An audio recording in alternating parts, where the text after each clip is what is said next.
Hey guys, it's Sheff, and today we're looking at 3 different types of trekking poles.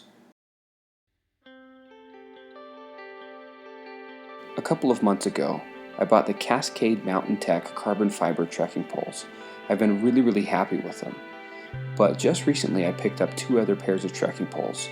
Another set of carbon fiber poles called the Cloud Ripper trekking poles by Wildhorn Outfitters, and the Tallow trekking poles, which are a little bit heavier, made out of aluminum. I picked them up because I use my trekking poles for a couple different things. Number 1, snowshoeing. We have a couple pairs of snowshoes, but only 1 set of trekking poles, so I needed a few new pairs.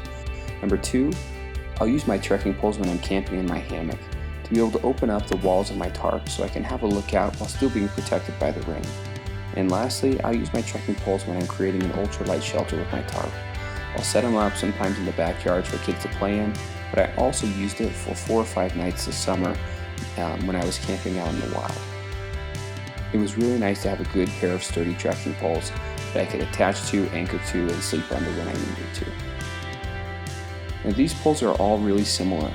They have some really good features. Both of the pairs by Wildhorn Outfitters have this good strong cork handle. I really like it. It was really easy to use while still being pretty lightweight.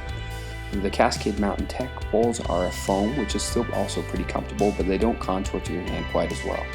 All pairs have lots of attachments for the feet. They've got a really strong point that grips really well, but also rubberized ends you can add on, and different pieces you can attach for the snow and other terrain.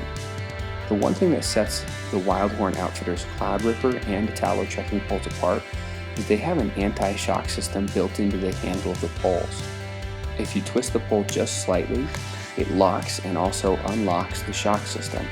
It becomes really easy to lock and really easy to use. It does add a little bit of weight, but when we're talking about the difference between the Cascade trekking poles versus the carbon fiber Cloud Ripper trekking poles, the difference is really only about 7/10 of an ounce, or the weight of about 4 credit cards. Not a big deal. The aluminum trekking poles are a little bit heavier. They come in at 10.3 ounces, but they're very sturdy, very strong, and not that heavy for a really good pole with an anti-shock system. Overall, you can't go wrong with any of these 3 pairs of trekking poles.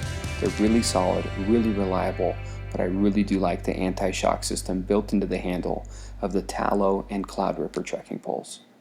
This is Sheff. Thanks for watching. I'll see you next time.